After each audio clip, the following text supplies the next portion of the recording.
పరిశుద్ధుడా, సర్వశక్తిమంతుడా, గొప్ప కార్యాలు చేసే దేవా, విశ్వాసానికి నాయన మరి ఫలాన్ని ఇచ్చే దేవుడో ప్రవ్వా, ఉదయకాల సమయంలో నీ పాదాల వద్దకు విశ్వాసంతో మేము సమీపించాము. నన్ను మమ్ములను నీ వాక్కు ద్వారా బలపరచండి. నీ కార్యాలు సంవత్సరాలు జరుగుచుండగా మాలో నూతనపరచండి.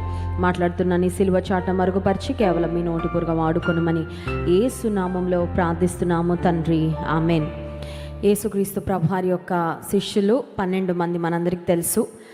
12 మంది శిష్యులను యేసయ్య ఎన్నుకున్నారు. హీ కాల్డ్ దెమ్, వారిని పిలుచుకొని ఆయన శిష్య బృందంలో చేర్చుకొని వారిని ఏర్పరచుకొని ఆయన పరిచర్యలో ఆయనతో పాటు ఆయన ఎక్కడ వెళ్తే అక్కడికి ఆ శిష్యులు వెళ్తూ ఉండేవారు. వారు యేసయ్యతో మరి ఉండి వారు పరిచర్య చేసినట్లుగా దేవుని లేఖనాల్లో మనం చూడగలం. అయితే ఉదయకాల సమయంలో ప్రాముఖ్యంగా యేసుక్రీస్తు ప్రభువారి యొక్క శిష్యుడైన పేతురు జీవితంలో జరిగిన ఒక సంఘటనను మనం ధ్యానం చేసుకుందాం. మత్తయి సువార్త 26వ అధ్యాయము 69వ వచనం నుండి 75వ వచనం వరకు మార్చి చదువుకుందాం. Matthew chapter 26 versus 69 through 75. 69వ వచనం నుండి 75వ వచనం వరకు. పేతురు వెలుపటి ముంగిట కూర్చుండి ఉండగా ఒక చిన్నది అతని యొద్దకు వచ్చి, నీవును గలిలయుడగు యేసుతో కూడా ఉంటివి కదా అనెను.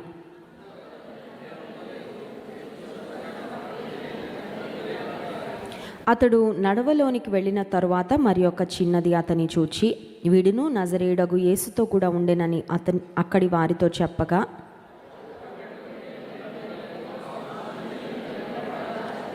కొంతసేపు అయిన తరువాత అక్కడ నిల్చున్న వారు పేతురు నొద్దకు వచ్చి, నిజమే, నీవును వారిలో ఒకడవే, నీ పలుకు నిన్ను గూర్చి సాక్ష్యమిచ్చుచున్నదని అతనితో చెప్పిరి.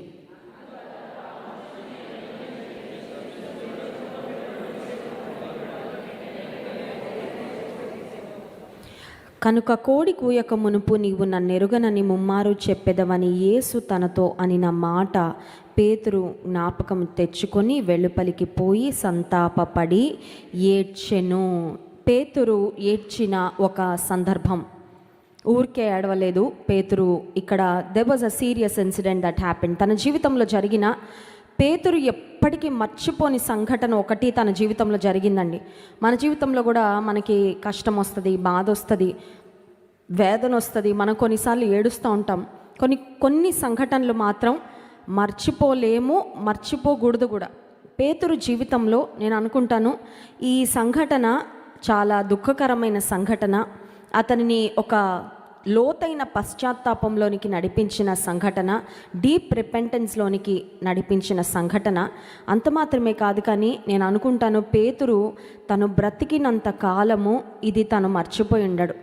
ఎందుకంటే పేతురు జీవితంలో తను బాగా ప్రేమించిన, తను బాగా ఇష్టపడిన యేసుక్రీస్తు ప్రభువారు ఆయన ఎవరో నాకు తెలియదు అని ఎన్నిసార్లు చెప్పాడండి.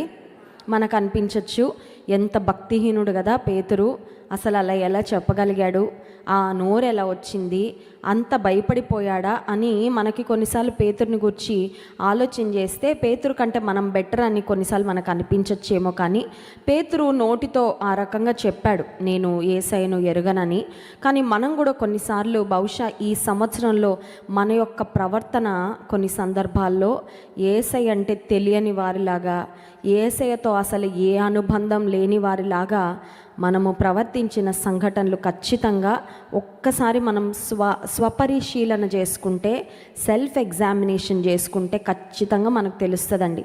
అంటే కొన్ని సందర్భాల్లో మన ప్రవర్తన ఎట్లా ఉంటుందంటే, అసలు వీళ్ళకి యేసయ్యకు సంబంధమే లేదండి, వీళ్ళు అసలు దేవుని బిడ్డలు కాదండి అన్నట్లుగా బహుశా మన యొక్క వ్యవహారాలలో, మన యొక్క సంబంధాలలో అలా ప్రవర్తించి ఉండొచ్చు.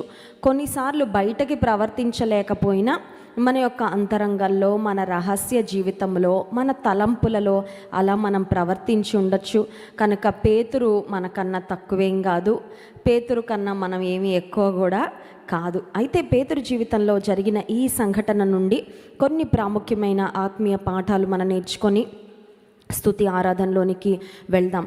పేతురు యేసయ్య యొక్క అంతరంగిక శిష్యులలో ఒక శిష్యుడిగా మనం చూస్తాం. 12 మందిలో ముగ్గురు, పేతురు, యాకోబు, యోహాను.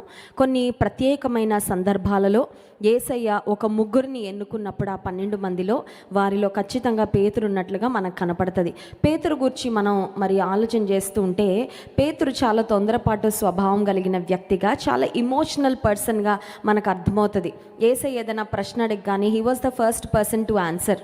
క్లాస్లో కూడా అట్లా ఉంటారు కదండి, టీచర్ అడగగానే ఒకడు ఉంటాడు, ఆన్సర్ వచ్చినా రాకపోయినా ఏదో చెప్పడానికి ప్రయత్నం చేస్తారు. ఇంట్లో కూడా పిల్లల్లో ఒకరు ఉంటారు అలా. ఎలా అంటే అన్నిటికీ నేనున్నాను, నేనే ముందు అన్నట్లు ప్రవర్తించేవారు. పేతురును దుడుకు పేతురు అని మనం అంటూ ఉంటాం కదా, అతనిలో ఉన్న ఆ తొందరపాటు స్వభావము, దూకుడు స్వభావము, అంత మాత్రమే కాదు, he has great love for the lord. Yesayya పట్ల పేతురుకి చాలా ప్రేమ ఉంది. పేతురు ఎన్నడూ కూడా తన జీవితంలో యేసయ్యకు నమ్మక ద్రోహం చేయాలని ఎన్నడూ అనుకోలేదు, చేస్తానని కూడా తను ఎప్పుడూ అనుకోలేదు.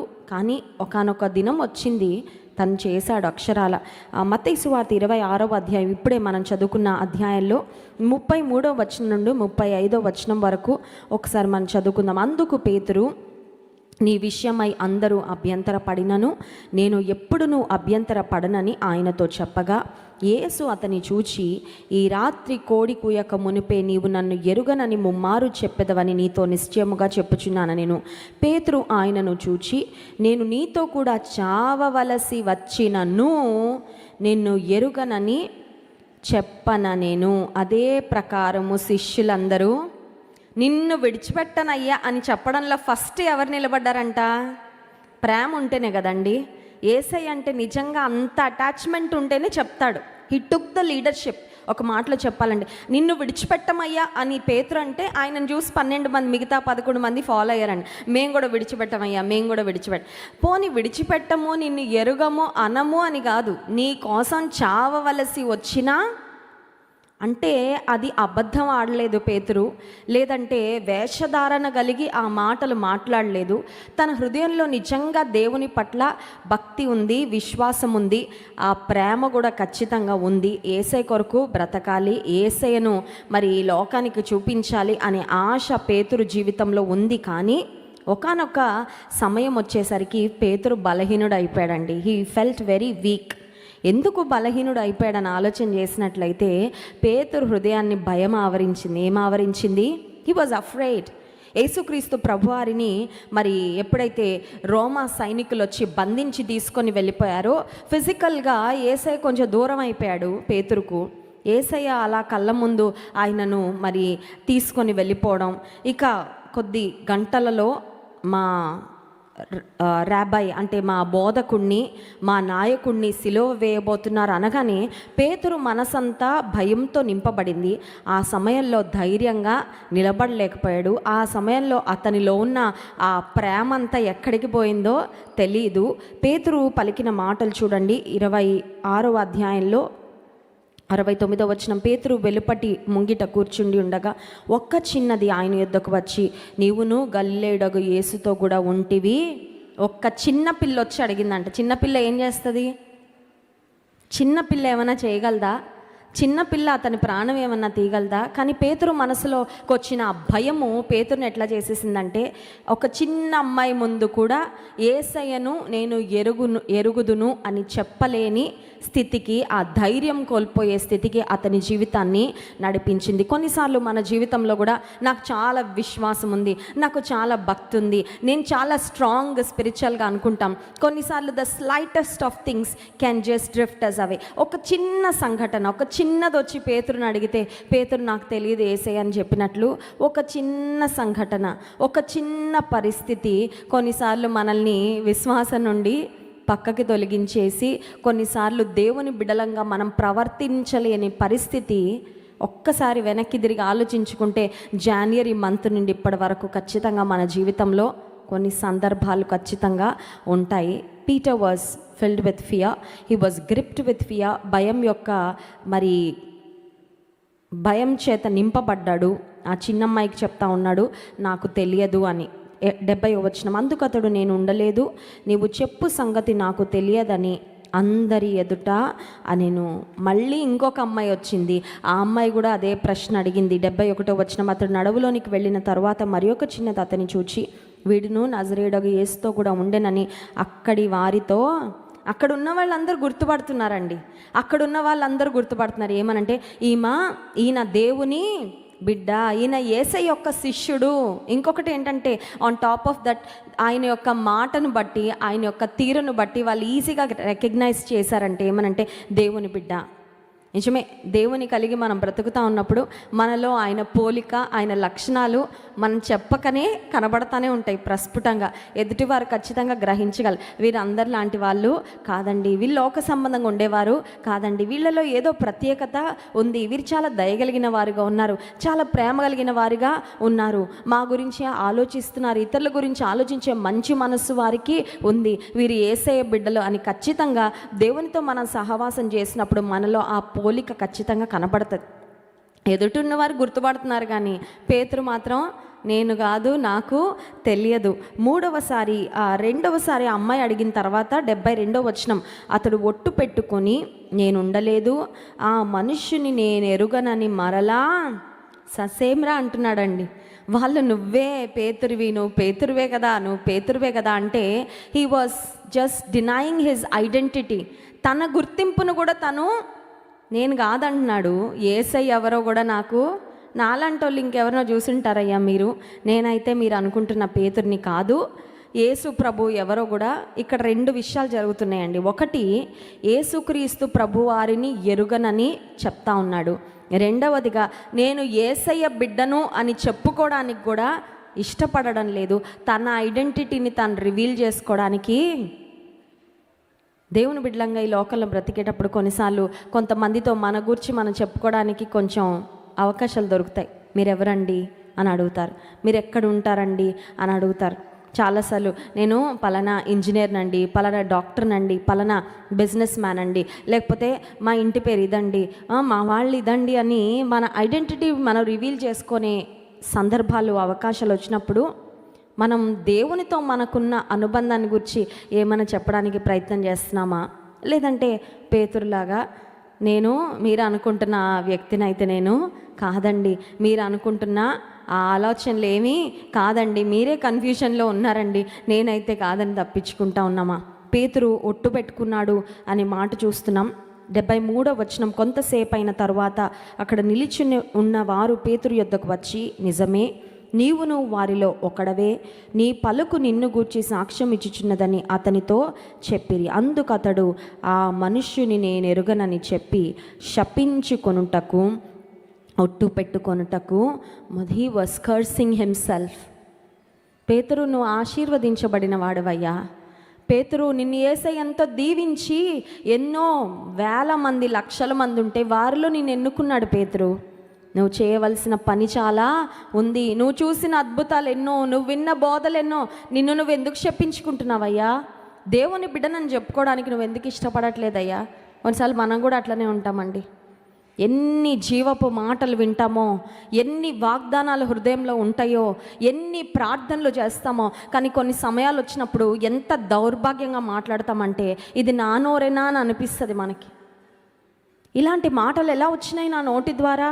అది ఒకవేళ మనల్ని గురించి మనం పలికే మాటలు ఉండొచ్చు, లేకపోతే మన ఫ్యామిలీ మెంబర్స్ని మనం అనే మాటలు ఉండొచ్చు. మనం ప్రేమించిన వారి మీద కొన్నిసార్లు మనం అప్సెట్ అయిపోతే ఈ నోరు ఏమైపోతుందంటే అవుట్ ఆఫ్ కంట్రోల్ అయిపోతుందండి, మన వశంలో ఉండదు. కొన్నిసార్లు ఆ ఆవేశంలో, ఆ కోపంలో, ఆ తొందరపాటులో, కొన్నిసార్లు భయంలో, అభద్రత భావంలో ఏదేదో మాట్లాడి తప్పించేసుకోవాలని ధోరణి కొన్నిసార్లు పేతుల్లోనే కాదు మనలో కూడా కనబడతా ఉంటుంది. పేతురు యేసయ్యతో తనకున్న అనుబంధాన్ని ధైర్యంగా చెప్పాల్సిన పేతురు దాన్ని రహస్యంగా దాచిపెట్టేస్తూ ఉన్నాడు. చెప్పుకోవడానికి, ఒప్పుకోవడానికి ఇష్టపడని వ్యక్తిగా పేతురు మనకి ఇక్కడ కనబడుతున్నాడు. లూకాసు వార్త 9వ అధ్యాయము 26వ వచనంలో ఒక మాట ఉంది చూడండి. లూకాసు వార్త 9వ అధ్యాయము 26వ వచనం, నన్ను గూర్చి, నా మాటలను గూర్చి సిగ్గుపడు వాడెవడో వాని గూర్చి మనుష్య కుమారుడు తనకును తన తండ్రికిని పరిశుద్ధ దూతలకును కలిగి ఉన్న మహిమతో వచ్చినప్పుడు దేని గురించి నువ్వు సిగ్గుపడుతున్నావు? నువ్వు యేసయ్య బిడ్డవని చెప్పుకోవడానికి సిగ్గుపడుతున్నావా? నువ్వు మందిరానికి వెళ్తున్నానని చెప్పడానికి సిగ్గుపడుతున్నావా? నన్ను యేసయ్య రక్షించుకున్నాడండి అని చెప్పడానికి సిగ్గుపడుతున్నావా? నీ సాక్ష్యాన్ని గురించి చెప్పడానికి సిగ్గుపడుతున్నావా? చాలాసార్లు అపవాది కొంతమంది జీవితాలను తారుమారు చేసేస్తాడండి, అప్సైడ్ డౌన్. తల కింద కాళ్ళు పైకి ఉన్నాయనుకోండి, అన్నీ తేడాగా కనబడుతూ ఉంటాయి. కొంతమంది జీవితాన్ని అపవాది అలా తలక్రిందులు చేసేసి ఏం చేస్తాడంటే, వేటి గురించి సిగ్గుపడాలో వాటి గురించి అసలు నువ్వు ఎందుకు సిగ్గుపడాలి, అందరు చేస్తున్నారు కదా, అందరూ అదే మార్గంలో వెళ్తున్నారు కదా, నువ్వు ధైర్యంగా ఉండి అంటారు. కానీ వేటి గురించి ధైర్యంగా ఒప్పుకోవాలో వాటి గురించి సిగ్గుపడేలా చేస్తాడు అపవాది. నేను గడిచిన వారంలో ఒక డాక్టర్ గారు ఇచ్చిన ఇంటర్వ్యూ చూస్తూ ఉన్నానండి. నేను కొన్ని మెడికల్ వీడియోస్ నేను చూస్తూ ఉంటాను. ఎందుకంటే ఆరోగ్య సంబంధంగా కూడా మన దేహం దేవుని ఆలయము, మన ఆరోగ్యాన్ని మనం కాపాడుకోవాలి. నా దగ్గర ఎవరైనా ప్రార్థన అవసరత కొరకు వచ్చినా ప్రార్థన చేస్తాను ఖచ్చితంగా వారి స్వస్థత కొరకు. నాకు తెలిసిన ఆరోగ్య సలహాలు కూడా నేను చెప్పడానికి ప్రయత్నం చేస్తాను. అందుకని కొన్నిసార్లు నేను సమయం ఉన్నప్పుడు చూస్తూ ఉంటాను. ఒక డాక్టర్ గారు, ఆమె ఒక ఫేమస్ గైనకాలజిస్ట్, హైదరాబాద్లో ఆమె చాలా టాప్ గైనకాలజిస్ట్. ఆమె ఒక టీవీ ఛానల్కి ఇస్తున్న ఇంటర్వ్యూలో ఒక భయంకరమైన మాట చెప్పింది. అది విన్న తర్వాత నేను షాక్ అయిపోయాను. ఆమె చెప్పిన మాట ఏంటంటే, నా దగ్గరికి కొంతమంది గైనిక్ ప్రాబ్లమ్స్తో మరి స్త్రీలు వస్తూ ఉంటారు. వారు రాగానే నేను వారిని ఒక ప్రశ్న అడుగుతాను. ఏమనంటే, పెళ్ళయిందా, పెళ్ళవలేదా అని అడుగుతాను. పెళ్ళి అయిపోయింది అంటే వారిని గూర్చి నేను ఇచ్చే ట్రీట్మెంట్ అవన్నీ ఒక రకంగా ఉంటాయి. పెళ్ళి అవ్వలేదు అనగానే నేను ఒక ప్రశ్న అడుగుతాను. అదేంటంటే, పెళ్ళి అవ్వకపోతే మీరు వర్జినా కాదా అని అడుగుతాను. కన్యకవా కాదా అని అడుగుతుందంట ఆమె. ఎందుకంటే పరిస్థితిని బట్టి వారికి ట్రీట్మెంట్ ఇవ్వాలని డాక్టర్ యొక్క ఆలోచన. కానీ ఆమె చెప్పిన ఒక దురదృష్టకరమైన వార్త ఏంటంటే, ఆమె దగ్గరకు వచ్చే పెళ్ళి కాని ఆడపిల్లలలో 99% మంది నేను కన్యకను కాదు అని చెప్పారంట. నేను అది చూసిన తర్వాత నేను అప్సెట్ అయిపోయానండి. నిన్న రాత్రి I was watching an interview of a police officer. ఒక లేడీ పోలీస్ ఆఫీసర్ యొక్క ఇంటర్వ్యూ చూస్తున్నాను. అది కూడా suddenly I happen to come across that video. ఒక్కొక్కసారి అంత టైం మాకు ఉండదు. ఆమె చెప్తా ఉంది, ఒక యవ్వనస్తురాలంట, ఒక కాలేజ్ స్టూడెంట్ ఆమె దగ్గరకు వచ్చిందంట. ఈమె కూడా హైదరాబాద్లోనే కాలేజ్ స్టూడెంట్ ఆమె దగ్గరకు వచ్చి చెయ్యి ఇలా అని సవాల్ చేస్తుందంట. అమ్మాయి ఏమని సవాల్ చేస్తుందంటే తెలుసా? మేడం, మా కాలేజ్లో ఒక్క అమ్మాయి వర్జిన్ ఉంటే నాకు చూపించండి, నేను గ్యారెంటీ ఇవ్వగలను. ఒక్క అమ్మాయి కూడా ఇంటర్మీడియట్ స్టూడెంట్లో కన్యకలు లేరు అని పోలీస్ ఆఫీసర్ ముందు అంత ధీమాగా చెప్తుందంటండి. ఇవి వింటూ ఉన్నప్పుడు నాకు అనిపిస్తుంది, ప్రపంచం ఎటు వెళ్ళిపోతుంది? సిగ్గుపడవలసిన విషయాలలో సిగ్గు లేకుండా నిర్భయంగా పాపం చేస్తూ పాపాన్ని ఒక గొప్పగా ఫీల్ అవుతున్న భయంకరమైన ప్రపంచంలో మనం బ్రతుకుతా ఉన్నాం. ప్రపంచం నిజంగానే తలక్రిందులు అయిపోయిందండి. ప్రపంచం నిజంగానే తారుమారైపోయింది. విలువలు పోతున్నాయి, నైతిక విలువలు పోతున్నాయి. దేవుడంటే భయం ఉండట్లేదు. మనిషికి ఏది మంచో, ఏది మేలో, ఏది చెడో అర్థం కావట్లేదు. The world is upside down. కానీ దేవుడు యేసుక్రీస్తు ప్రభువారి యొక్క శిష్యులను గురించి, అపోస్తలను గురించి చెప్పబడిన మాట ఏంటంటే, ప్రపంచమును తలక్రిందులు చేసేవారు వీరే. ప్రపంచాన్ని తలక్రిందులు ఎందుకు చేయాలంటే, ఆల్రెడీ తలక్రిందులు అయింది. ఆల్రెడీ తల కింద కాళ్ళు పైకున్నాయి చాలామందికి. అంటే మనుషులుగా ఇలా నడుస్తున్నా కూడా మైండ్, మనస్తత్వము, లోపల ఉన్న భావాలు, ఆలోచనలు, పద్ధతి అంతా ఉల్టా ఉంది. దాన్ని మళ్ళీ స్ట్రైట్ చేయాలంటే ప్రపంచాన్ని తలక్రిందులు చేయగలిగే ఆ సామర్థ్యము, ఆ బాధ్యత దేవుడు తన నామాన్ని మోసే, ధరించిన ఆయన బిడ్డలకు ఇచ్చారు. స్తోత్రం చెప్దాం. హల్లెలూయా. పేతురు నిజానికి యేసుక్రీస్తు ప్రభువారి కొరకు అప్పటి వరకు చాలా బోల్డ్గా ఉన్నాడండి. అప్పటి వరకు చాలా ధైర్యంగా ఉన్నాడు. అప్పటి వరకు చాలా రోషం కలిగి ఉన్నాడు. అప్పటి వరకు చాలా ప్రేమతో ఉన్నాడు. కానీ ఒకానొక సమయం వచ్చేసరికి ఒక చిన్న పిల్ల ఆయన దగ్గరకు వచ్చి, నువ్వు యేసయ్యతో ఉన్నవాడో కదయ్యా అంటే, he was not able to reveal his identity. తన గుర్తింపును చెప్పుకోవడానికి ఇష్టపడలేకపోయాడు. అబద్ధాలు చెప్తా ఉన్నాడు. యేసయ్య మీద, యేసయ్యతో తనకున్న అనుబంధాన్ని గురించి బయటకి చెప్పలేకపోయాడు. ఈ ప్రపంచంలో అన్ని అనుబంధాలలో బలమైన అనుబంధం ఏంటంటే దేవునితో మనకుండే అనుబంధమే. స్తోత్రం చెప్దాం. Hallelujah. That's the strongest bond. అందరూ ఏమంటారు తెలుసా? తల్లికి బిడ్డకు మధ్యలో ఉండే అనుబంధం చాలా బలమైన అనుబంధం. పేగు బంధం అంటారు కదా, పేగు బంధం. ఇంకొన్ని మాటలు వింటాం, రక్త బంధం అంటారు కదా, రక్త సంబంధికులు. ఎక్కడ పోతాయండి ప్రేమలు? రక్త సంబంధం కదండి అంటారు కదా. తోబుట్టువుల మీద, నాన్నతో, లేదంటే ఫ్యామిలీ మెంబర్స్తో రక్త బంధము. తల్లితో ఉండేది పేగు బంధము.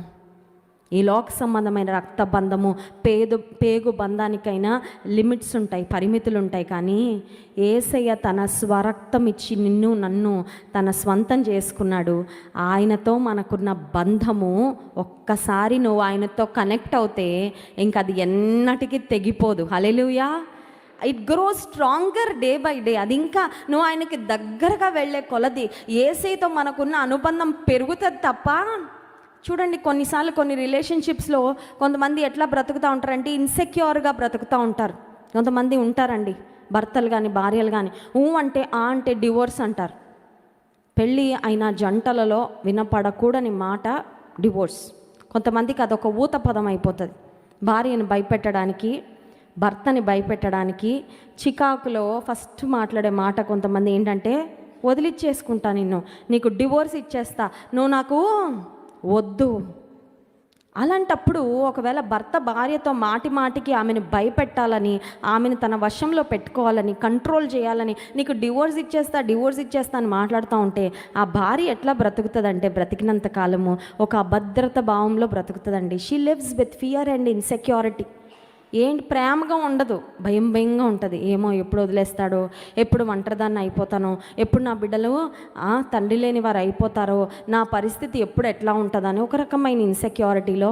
కానీ ఒక మాట చెప్పమంటారా, యేసయ్యతో ఒక్కసారి మన రిలేషన్షిప్ స్టార్ట్ అయితే, ఆయన బిడ్డగా మనం మారిన తర్వాత, ఆయన మన హృదయాల్లోకి స్వీకరించిన తర్వాత, you don't have to live in insecurity anymore.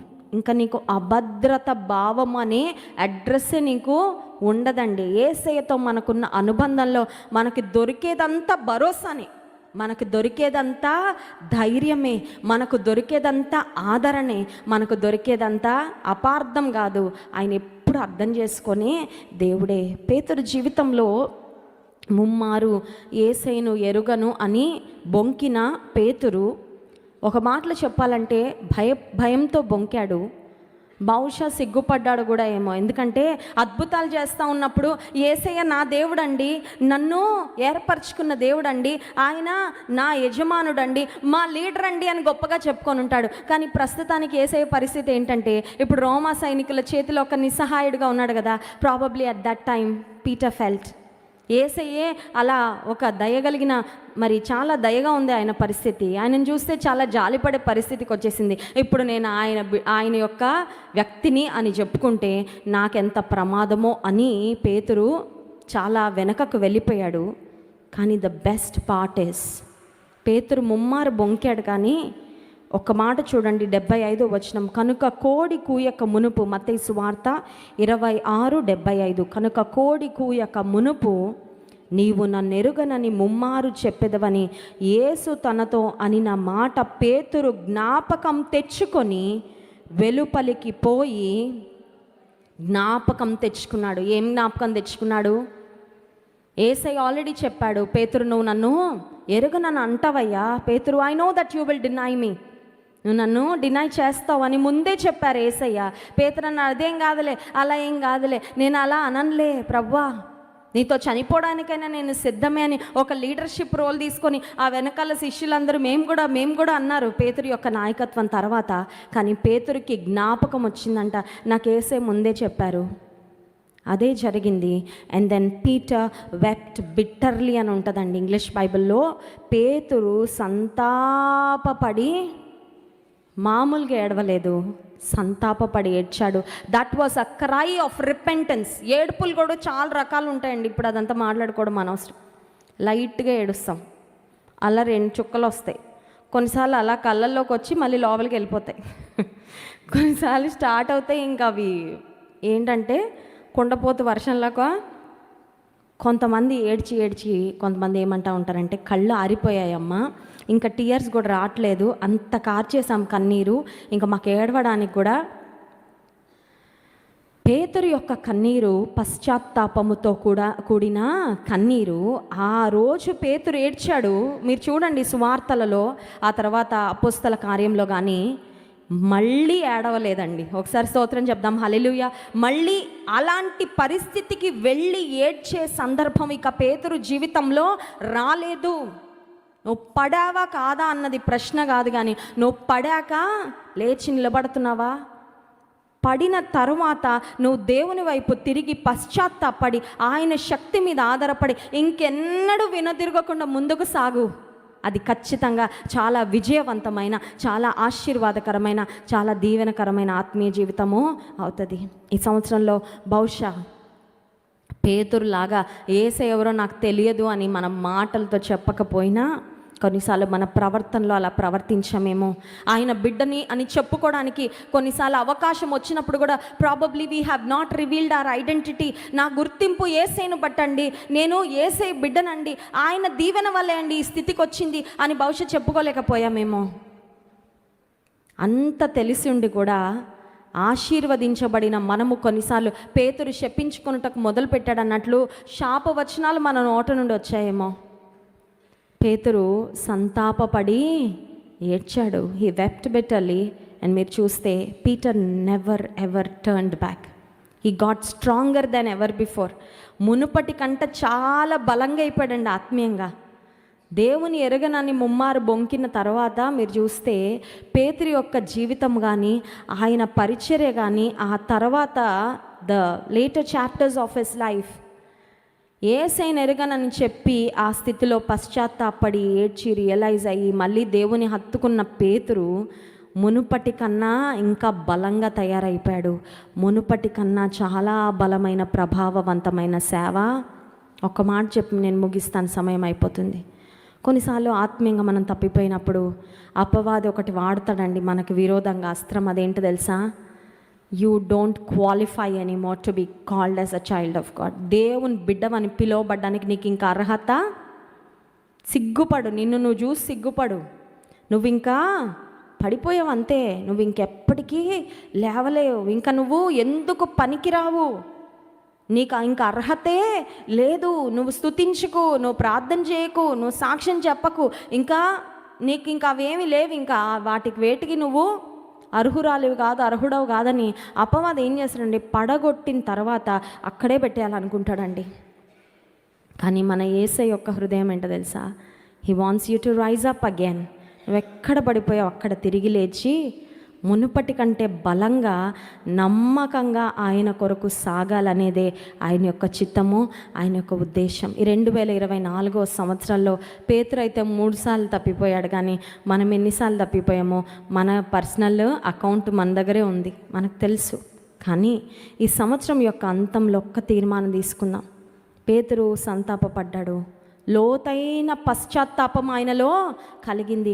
ఆ తర్వాత వచనాలు సమయం లేదు కానీ 27వ అధ్యాయం ప్రారంభ వచనాలు మనం చూస్తే, యూదా, ఇస్కరియోతు యూదా యేసుక్రీస్తు ప్రభువారిని 30 వెండి నాణాలకు అమ్మిన తర్వాత కూడా పశ్చాత్తాపడ్డాడు. 3వ వచనం, అప్పుడు ఆయనను అప్పగించిన యూదా ఆయనకు శిక్ష విధింపబడగా చూచి పశ్చాత్తాపపడి, హీ ఆల్సో, తెలుగులో పశ్చాత్తాపడి అనే మాట ఉంది, ఇంగ్లీష్లో రిమార్స్ అని ఉంటుందండి.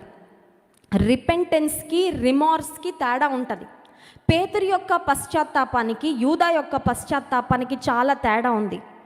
పేతురు యొక్క పశ్చాత్తాపము పేతురుని యేసయ్యకు దగ్గరగా నడిపిస్తే, యూదా యొక్క పశ్చాత్తాపం యేసయ్యకు దూరంగా తీసుకెళ్ళిపోయింది. అర్థమైందండి? ఎందుకంటే యూదా ఏం చేశాడంటే, he only regretted but never repented for his since. యూదా బాధపడ్డాడు, తప్పు చేశానని తెలుసుకున్నాడు, కానీ మళ్ళీ దేవుని దగ్గరకు వచ్చి ఒప్పుకొని, అయ్యా మళ్ళీ నాకు సహాయం చేయి, మళ్ళీ నాకు కృప ఇవ్వయ్యా, మళ్ళీ నాకు అవకాశం ఇవ్వు ప్రభువా అని దేవుని దగ్గరకు వచ్చుంటే యూదాకు కూడా తను ఆ కృపను పొందుకునేవాడు, తిరిగి దేవుని చేతిలో వాడబడ్డానికి అవకాశం ఉండేది. ఎందుకంటే ఎంత పాపినైనా దేవుడు క్షమిస్తాడు. కానీ యూదా కేవలం హీ ఫెల్ట్ బ్యాడ్, బాధపడ్డాడు. ఎందుకు ఇంత దౌర్భాగ్యంగా ప్రవర్తించను అనుకున్నాడు దేవునికి దూరంగా. ఒకవేళ నీ జీవితంలో పడిపోయినా, it's not about where you have fallen or how you have fallen. ఎట్లా పడ్డావు, ఎక్కడ పడ్డావు, అది కాదు ప్రశ్న. పడావు కరెక్టే, లేచావా, రక్షకుని వద్దకు వచ్చావా, పశ్చాత్తాపడ్డావా, తిరిగి వచ్చి యేసయ్య పాదాల దగ్గర పడి నీ స్థితిని, నీ గతిని, నీ పాపను ఒప్పుకున్నావా? ప్రభు నాకు ఇంకొక అవకాశం ఇవ్వయ్యా. ఖచ్చితంగా దేవుడు అవకాశాలు ఇస్తాడండి. యోనాకి ఇచ్చాడు దేవుడు అవకాశం. ఆ God is a God of second chances. రెండో అవకాశం కాదు, మనకైతే ఎన్నో అవకాశాలు కదా, ఎన్నో అవకాశాలు ఇచ్చాడు. మరి దేవుని సన్నిధిలో ఈ సంవత్సరాంతంలో ఉన్న మనము పేతురు వలె ఈ సంవత్సరంలో దేవుని ఎక్కడ బాధించామో, ఎక్కడ ఆయన మనసుకు ఆయాసాన్ని కలుగచేసామో ఒకసారి పరీక్షించుకొని దేవుని సన్నిధిలో పశ్చాత్తాపడి, దేవా మునుపటి కంటే మరి ఇంకా బలంగా ప్రభువా నీలో నేను సాగడానికి సహాయం చేయమని దేవుని సన్నిధిలో అడుగుదాం. కళ్ళు మూసుకోండి, ప్రార్థన చేసుకుందాం. యేసయ్యకు దగ్గరగా వచ్చిన పేతురు, యేసయ్య యొక్క మనస్సును ఎరిగిన పేతురు పశ్చాత్తాపంతో నింపబడ్డాడు. When he realized his mistake, he was filled with repentance. తన తప్పును తెలుసుకున్న పేతురు పశ్చాత్తాపంతో సంతాపపడి ఏడ్చాడు. ఈ మధ్యాహ్న కాల సమయంలో ప్రభా నా తప్పిదాలు నాకు తెలుసయ్యా, నా దోషములు నాకు తెలుసు ప్రభా, నా అతిక్రమములు నాకు తెలుసాయి, ఇంకెవరో నాకు చెప్పక్కర్లేదు ప్రభా. Lord, I know where I have fallen. I know where I have failed. నేను ఎక్కడ తప్పిపోయా నాకు తెలుసు ప్రభా, నేను ఎక్కడ పడిపోయా నాకు తెలుసయ్యా, నేను ఎక్కడ ప్రభా నిన్ను గురించి సాక్ష్యము ఇవ్వగలిగి కూడా మౌనంగా ఉన్నానో ప్రభా. నీ బిడ్డగా నన్ను నేను ఈ ప్రపంచానికి కనపరుచుకోవాల్సిందే బదులు నేను ఎక్కడ మరేదో చూపించుకొని గొప్పగా ఫీల్ అయ్యి ప్రభా నీ బిడ్డ నన్ను చెప్పుకోవడానికి సిగ్గుపడ్డానో దేవా నన్ను క్షమించాయి. సిగ్గుపడవలసిన విషయాలు నేను ఎక్కడ అతిశయపడ్డానో ప్రభా నన్ను క్షమించయ్యా. నా జీవితం ఎక్కడెక్కడ తలక్రిందులైందోనో